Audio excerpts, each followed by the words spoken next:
Hi guys, welcome to part 2 of the making of Mirrored. I promise you that this part is more interesting as you will hear the actual writing process of Mirrored.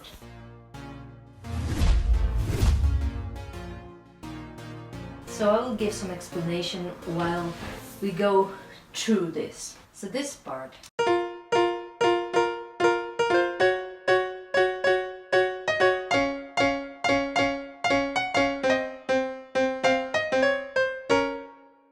I know on the screen it says February 14, but that's just when the recording got on my computer. This little snippet I wrote years ago, and as you can hear, it's a pretty shitty recording.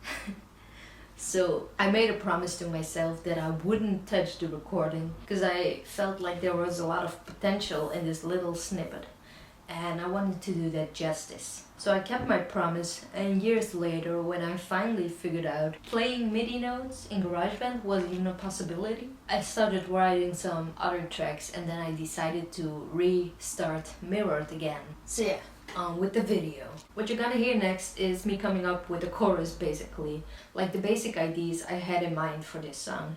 And for me it's so funny to hear it again. It's very strange. The song could have turned out so differently than it actually did, but I'm happy with the result. I've got you mirrored, I've got you mirrored. I want you to see the consequences. Figured out the story you tell to make you feel better about yourself. Figured out the story you tell to make you feel better about yourself.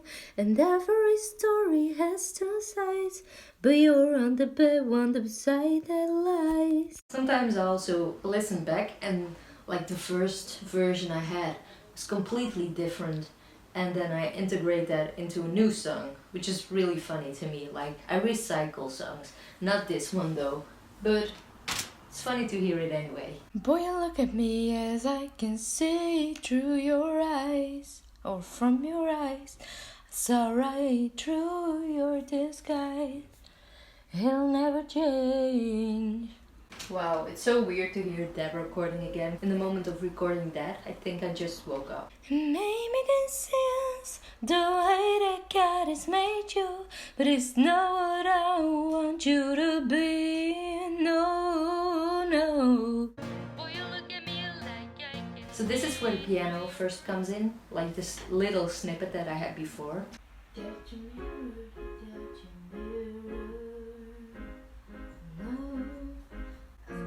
mirrored, got you mirrored. I hope it turns a little clearer.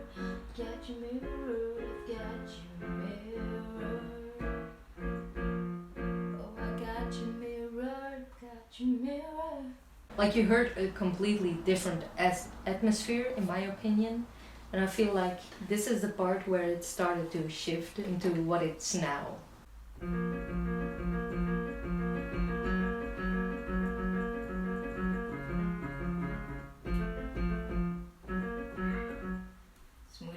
This was the point where I realized this fast part is, there's no way that this is gonna make it into a live performance ever. Like I cannot play that.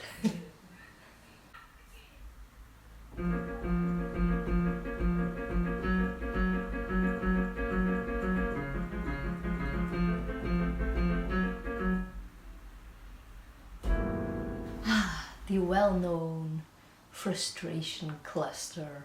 If you're a songwriter, you know that wonderful moment when you smash your piano.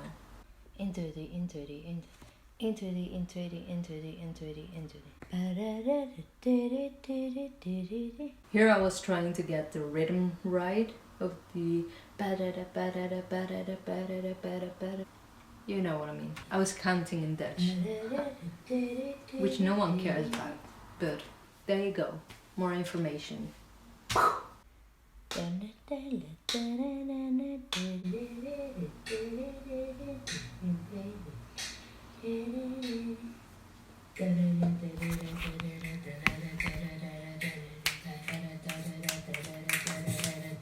Okay. You're ready to be so much more than you can achieve. and I feel like it's up to me to put it on hold. So this is the part where I came up with the bridge. I think I recorded this around the time I recorded my hide and seek cover. I love the idea of having like a cloud of harmonies, like a blanket of voices, almost robotic. I call it an end of the world choir, where you have like and it just like hits him. Is that a weird explanation? Probably is. Well, you know me. 'Cause your arrogance got me all up in my head, and you will never torment us anymore. Well, I was trying so hard to figure out the melody. Dus dat stukje komt na het refrein. So this is basically in Dutch. During my voice recordings, I tend to make notes to myself in the recording, because if I do it in separate apps, it's gonna get lost anyway, so why not put it in the recording itself. So this is the part where I say like this part comes after the second chorus, and it's basically gonna be like a blanket of voices, just this big robotic cloud. It's gonna be a part without any instrumentals, just the harmony. You will never torment us anymore.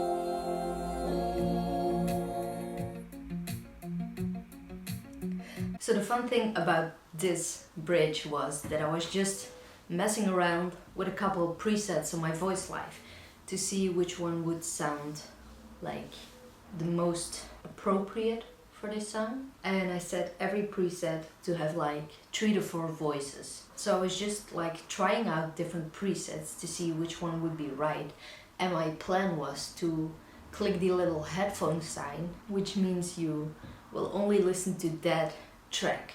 So I was gonna listen to all of them separately, but I forgot to press the headphone sign and they all started playing together.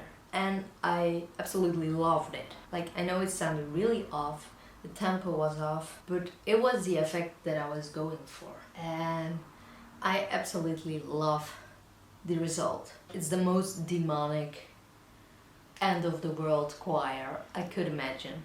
So I love it. Not anymore. No. Guys, so when the song was finished, actually months ago, I made a first recording and I put it on YouTube, and I never made it public because I thought it was a shitty recording and other people told me so. So I never put it on there. So many things went wrong with my final recording that I did put on YouTube that I actually like this one better. But I have a little part of it that I can show you right now.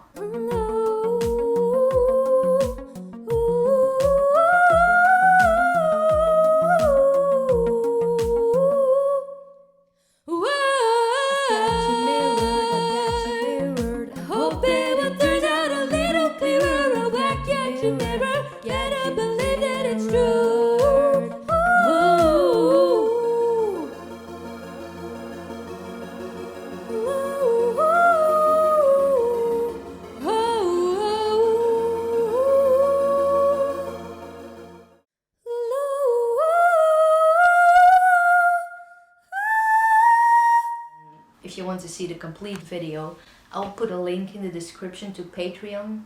This version is free if you want to see it, like you don't need a subscription for that. I will give you an explanation about my Patreon account later. First want to have some more content for you. So let's jump into it. Also, why do all YouTubers say that? Why do we all say, let's jump into this? Because I love this idea of having like a cloud of harmonies. Like, I'm sorry, I'm looking at myself. It's like a natural thing to do. I'm kidding. But, and they all started playing at the same time. Shut up, you don't know nothing about anything. To watch, and I hope you like it. Why did I move my chair wild?